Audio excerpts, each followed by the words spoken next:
வாய் அப்படியே நமங்குதுங்க. நான் ஏதாவது சொன்னா நாச்சியார் அணி வல்லன விழுந்து என்ன புடுங்க பாப்பாங்க. அதான் உனக்கே தெரியுதுல, இப்ப வாயை மூடிட்டு அமைதியாரு, எதுவும் பேச வேண்டாம். அம்மா, கும்பத்தை ரொம்ப நேரம் காக்க வைக்க கூடாதுமா. அவங்க தயங்குறாங்க, நீங்களே வாங்கி வைங்கம்மா. எப்பவும் போல நீங்களே கும்பத்தை எடுத்து வந்துருங்க. நம்ம பேச வேண்டிய டைலாக் பூசாரி பேசிட்டாரு. சூப்பர்.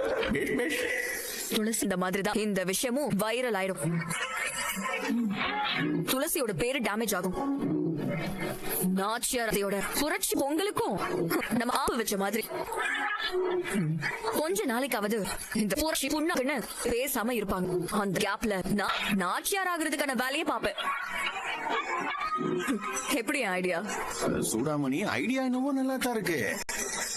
ஆனா கும்பம் காணாம போகணுமே.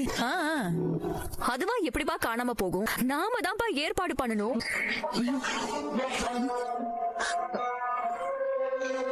நாம ஏற்பாடு பண்ணணுமா? என்ன பேசுற நீ? கும்பம் விஷயத்துல துளசிக்கு எதிரா பேசினது இந்த ஊர்லயே நாம மட்டும்தான். அப்ப கும்பம் காணாம போனா சந்தேகம் ஆட்டோமேட்டிக்கா நம்ம மேல தானே வரும்.